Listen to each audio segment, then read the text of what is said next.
All right, guys. So this is a new thing I'm doing. It's called Break Wall Breakdown. I'm basically out at the wall every week. So I'm going to be going over what the wall's doing. Let you know what's happening, what's working, what's not working. So I guess I'll start with it's been weird. This time last year, we were getting a lot of stuff on big baits. Big baits. Right now, 5 inches is a big bait, whereas 5 inches would have been a medium bait a year ago. We're seeing a lot of bait in the water. And just a couple weeks ago, when we'd get into areas with a lot of bait, that's where it would pop off. That's what was happening. Now, I'm getting to some areas where the bait's so thick that my transducer's reading it as the ground. Like all of a sudden, you'll see the bait ball start, and then it's not even penetrating it. It's so thick, and nothing wants to eat. I don't know if it's just full or if your bait's just kind of getting lost in the mix. But I've been finding that you have to leave those areas and find zones with less bait. At least this last week, 2 weeks ago, you wanted to find the bait. You found the bait, you found the fish. Now it seems like they're a bit more active where there's less bait. Also, something to note, it seems like there's not a lot. There's a bit of bio in the water. You're definitely seeing a glow. When there's a glow, there's a couple things I like to do. I like to move to like a dark sleeper, which by the way wasn't working this last week. Thanks for covering this topic. Absolutely. I don't know if the chats will show. I don't think they'll show once this gets posted, so I'll just read them. That way you can hear them. But yeah, so there was a bit of bio. Normally I move to a dark sleeper, and that wasn't working. In fact, a lot of stuff didn't seem to want to eat things off the bottom. Now, I don't know how familiar any of you guys are with dark sleepers.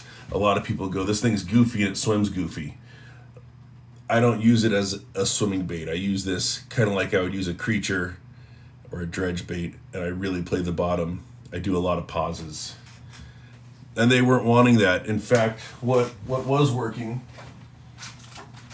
was we were getting flukes, casting them into the kelp, because there's kelp on the wall again. I don't know if you haven't been out recently. You might have been out last time you were out. There wasn't as much. There's plenty of kelp on the wall now. But casting up into the kelp, playing it out. But once you get out of the kelp, I would put it in gear and let it pendulum back towards the boat. And that seemed to be where I was getting bit. But playing it, I think, was creating a little action in the bio and making it glow, and they weren't seeming to want that. We ended up, into the night, moving to tube baits. Same thing with the tube baits. I'd cast them to the leading edge of the kelp, let them pendulum down. But even that wasn't necessarily a hot bite. We ended up moving to some areas where there were overhead lights, so off the wall proper into other areas of the harbor. I think we ended up going to the rig. The rig had a lot of lights, and that kind of turned the night around. So, just keep moving, keep changing spots. But it's funny because, like I said this week, if you found the bait, you did not find the fish, where typically that would be the smart move. Find the bait, find the fish. In fact, 2 weeks ago, we were finding the bait to the extent where birds were crashing and dolphins were going nuts, going wild around us. And then we would just be bit like crazy. But so yeah, I would say normally my advice is 3/4 ounce, 3/4 ounce, 3/4 ounce. It's always good to have some 1/2 ounce, even 1/4 ounce stuff in your bag, and just be able to downsize and play something on the fall, especially like I said, with there's bioluminescence like there is now, and hopefully it doesn't get worse, but it could get worse. So you have to be ready to adjust to the bioluminescence. And by the way, if any of you guys are listening and you want to ask a question or leave a comment, feel free.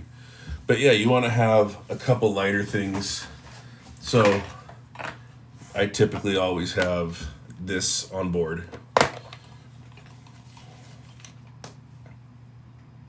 And I'll have some of the lighter heads. And I'll even have and this is more of like a summer thing, which we're going to transition into summer here.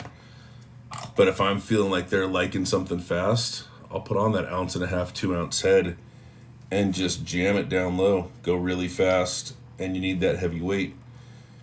But yeah, like I said, 3/4 would be my mainstay.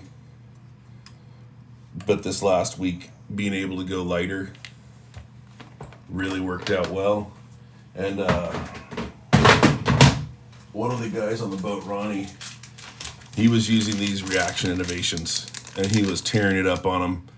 And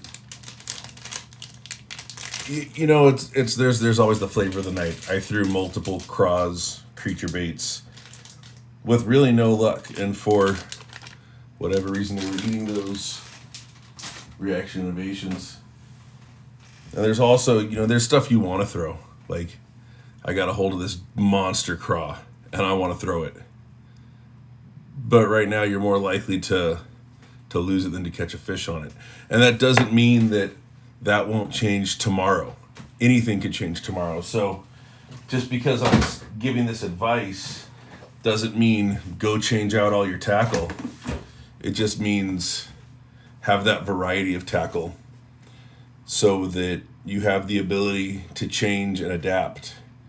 And that was really kind of what saved our trip this last week, was just adapting, continuing to move.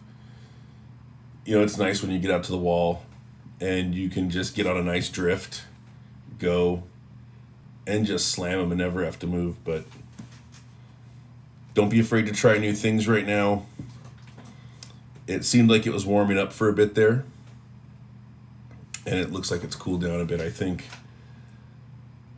temperature was about 56 degrees, and there was a while there it was almost up to 60. So it's not necessarily the best thing when it's cold, but bass are still hungry. Bass still got to eat. And I'll tell you what, with how much bait's in the water, they're eating right now. They're getting fat. And it's just that trick of finding out what they're in the mood for and adapting to it.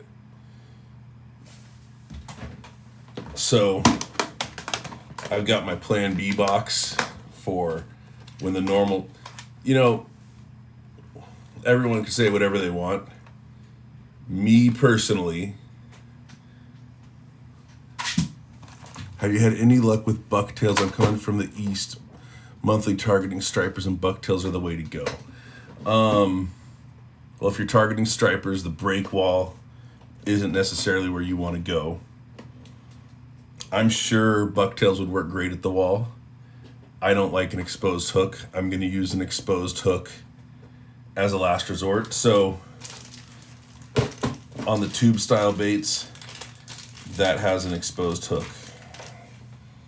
And that's my big issue with them, is you lose a lot of baits.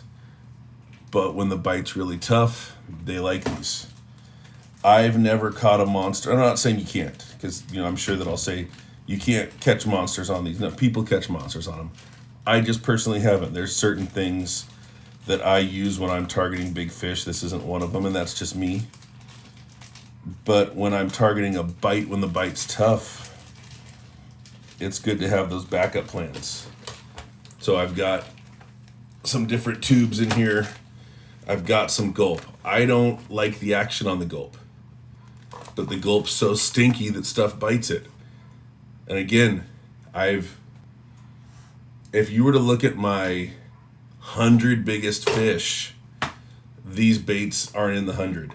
They're just not. And I'm not talking bad about them. I'm just saying that's not my go-to for big baits.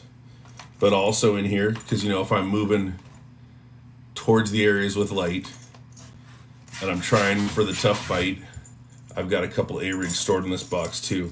Now the reason I have the A-rig stored in this box is, number one, it's hard to find a good spot to store your A-rigs. But number two, I want these things to start stinking, because I'm not going to play these with a lot of action. Now obviously if I'm just out there throwing A-rigs because it seems like the ideal time, that's different. But if I'm having that tough bite where we got the bioluminescence and we're having trouble.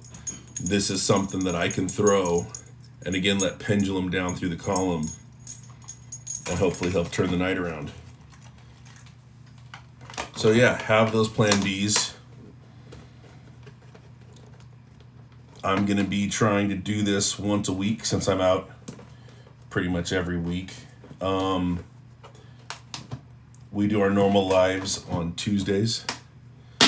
So this will either be a Monday or a Wednesday type of thing, depending. 90% of us are weekend warriors.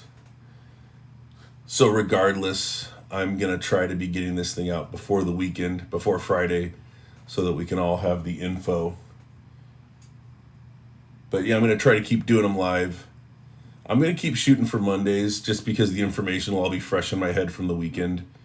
And hopefully you guys can start tuning in on Monday a little more, asking questions or even, giving opinions about what you've seen, because I'm one person, I can't see it all. But yeah, it's just going to be kind of short and sweet. It's not going to be as long as our normal lives. I think this is about at the 11-minute mark, it says. So yeah, if you're still listening or if you're watching this, because it's going to repost, leave a comment. Leave a like, it helps in the algorithm. And if it's something you like, I'll keep making these. All right, I'll see you guys out there. If I can figure out how to exit.